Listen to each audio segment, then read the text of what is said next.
What's going on, guys? Mario Manduni here. This is my third video in my product research series for 2019. This method is going to be pretty familiar to a lot of you, but don't turn away just yet, because I guarantee that I'm going to go a little more in depth than you might normally do for this method. Simply, it starts with you scrolling through your Facebook feed until you see something that's trending, right?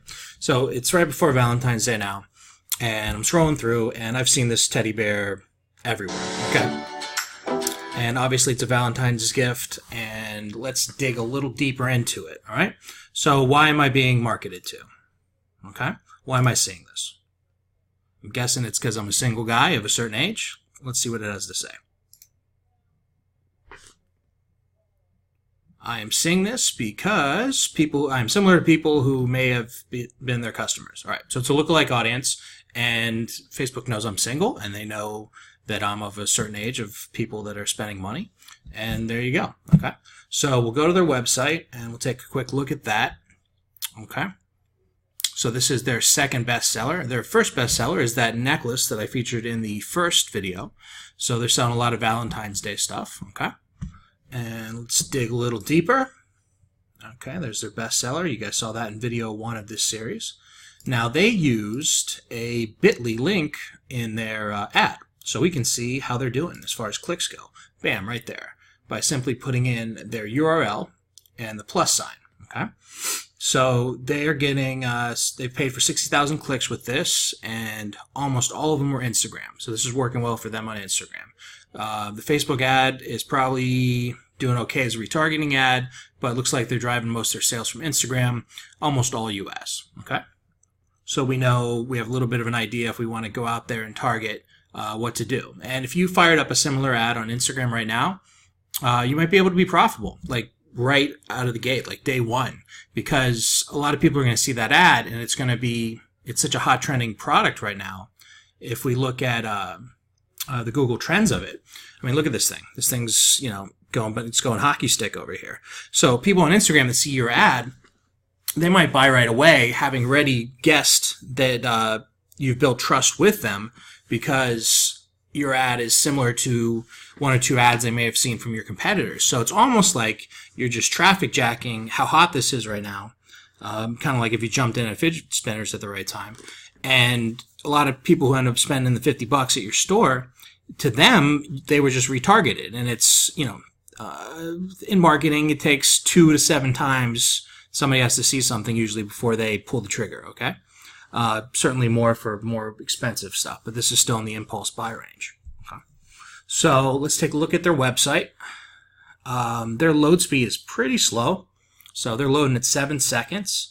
And a lot of that has to do with the fact that they're using the bit.ly link as a redirect, and the fact that they haven't crushed down their images, okay? So if you want to compete with these guys and get cheaper clicks on Instagram, just get your images smaller, first of all, and use a direct link to the product. They have a nice name of their domain, Pureway Products. Sounds like a legitimate.com. So why didn't they just have this Pureway Products / Rose Bear, Valentine's Bear? And that way we wouldn't be able to spy in their bit.ly links and see that it's working on Instagram, and they'd be loading a lot faster, okay? So that's one way you can kind of beat out your competition in situations like that. Okay, and the simplest way to crush down your pics is just to go in here for free, throw those images in there, and then, upload those to the Shopify store instead of just being lazy and grabbing the ones directly from Oberlo.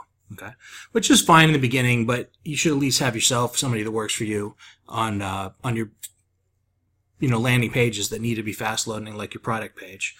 You should at least get in there and your highest, your main product, your hero product. You should crush down those pics so you're getting faster loading on that, right? Okay, so like I said, so one thing that's going on right now is obviously the Valentine's Day trend, but a lot of these Valentine's items started to trend and make their sales in the fourth quarter of last year, okay? So if you start selling this right now, chances are you're going to have a lot of unhappy customers if you're sourcing from China, because they're going to buy these Valentine's Day items from you, and they're not going to get them before Valentine's Day. So your refund rate and your chargeback rate and the chance of getting a PayPal hold or a Shopify payments hold on your processing is pretty high. So you could be in for a little bit of disaster if you don't source in the U.S. And maybe you can find it on eBay or an Amazon seller that can take your volume, and you can make some quick money if you jump it right now.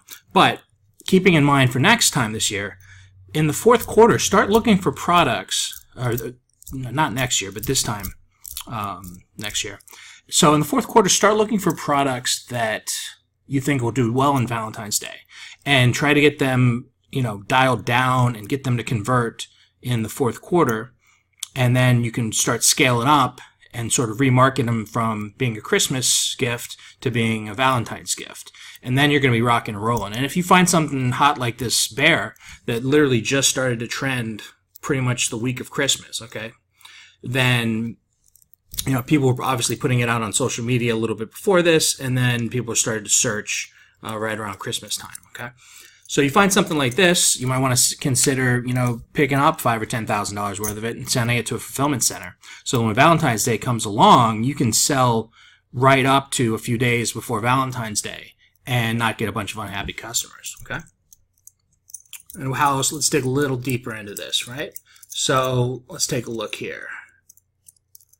Okay, we got Rose Teddy Bear. We got a lot of people selling this on Google Shopping, all different price ranges, anywhere from your AliExpress type price to people that are selling at a premium price. All right. Let's take a look on Amazon. We can use a little extension called Unicorn Smasher, which is free. We can see people are selling hundreds of thousands of dollars a month in very similar items, teddy bears, this time of year. So there's no reason you can't get ahead of this for next Valentine's Day if you've missed it this time. People are going to want teddy bears, and they're going to want hearts, and they're going to want rose type stuff. So this product's going to do fine next year, or something very similar to this product's going to do great next year as well. Okay, this was that other item. That was the best-selling item that we talked about in the first video of this series, as well as the best-selling item on the store that we just reviewed just now. And you can see it's in a bit of a downtrend, okay? So it peaked and had its heyday mainly in the fourth quarter of last year. But just because it's in its downtrend doesn't mean that, especially people who have any sort of audience to sell that bear, aren't doing some cross-sells and some upsells with that I Love You necklace that we showed in the first video. And actually that store that we were looking at now, the one that's kicking butt with this, but the only thing I would change is I wouldn't be using a bit.ly link, and I would get my store loading faster, right? They are using an app that is actually perfect for this time of year, okay, which is frequently bought together. Okay, it makes this Amazon-like option down here. Check this out, right? So you guys have shopped on Amazon, and you're very familiar with this shopping experience. So somebody that buys this bear might also want to buy the necklace, and then they got a ring in there too, which is a promise ring. It's great marketing right there. And so if they're putting it in there, if they're bundling it in there, it means it must be selling. And you can go from a $50 purchase to maybe somebody wants to make a whole basket for their girl. And now next thing you know, you went from $50 to $130, and you're really cooking. So that might be what's really making this a winner for them. They might be making, you saw the 60,000 clicks they got on Bit.ly. Those clicks might be break even, and then the entire profit might be in the upsells. And if they do that, even though their website's loading a little bit slower, that might be the reason why they're in the profit zone instead of break even. So if you go out there and just try to sell this bear alone, and you don't have an advantage, if you're not hitting it from a couple different angles, then you might have a faster loading website. You might have websites looking just as good, but the fact that they're getting a higher average order value on you, and obviously their pixel at a 60,000 clicks, their pixel's gotten smarter than you, that's why they're going to be beating you out in traffic. Okay. And then let's take a look at one more place you guys might not do research on. I love doing research on Pinterest. I like selling on Pinterest too. It's just a little hard to get things to convert, but when you do, it's great. So I like to use this little extension. There used to be a better one called Pinsort. I think it might still be out there, but I haven't seen it recently. It's a free extension, pin on top, right? So I put in Rose Bear, and then I hit pin on top, and I wanted to see, who's getting the most repins on Pinterest for the term Rose Heart Bear, right? And then you saw the Gear Best, which we all know is it's a big general store. It's getting a lot of repins. So They may or may not be using paid advertising to get 100 repins. Maybe they're just using some remarketing. It's a really nice way to break into the Pinterest market. If you've got an email list, just upload that bad boy to your Pinterest ads manager and just do some remarketing in there. Okay. But so I hope this was helpful. I hope that I went a little more in depth into just, a pretty simple research method, which is just scrolling through your Facebook feed to find something that's trending. I hope I was able to provide you guys with some value on how to really dig deep into it and kind of think, okay, so this is trending. How do I make money with this other than just running traffic to a landing page? How can I, really have some more angles on it? How can I beat out my competition that's got a head start on me? The key points being fast loading, higher average order value. And if they're given away where it's working, then you know where to go, because you start running some ads on Instagram. A lot of people, any of these 60,000 people see this, then it's basically a remarketing ad to them. So you might be able to launch jack some traffic. When you go to Google Trends, you know where you're at, right? So if you saw the necklace is in a bit of a downtrend. So this might be an upsell for you, but it might not be your front of funnel item to go for. Whereas you look at the Rose Bear, we're in a hockey stick uptrend in that, okay, which is probably going to die off very soon here. But you know that you can really jump in on some traffic on that and then, make all your moves from there. All right, so this has been Mario Menduni. Please let me know what you think of the video and ask any questions. And that's me signing off. This is video 3 in the Ultimate Product Research Guide for 2019. Thanks.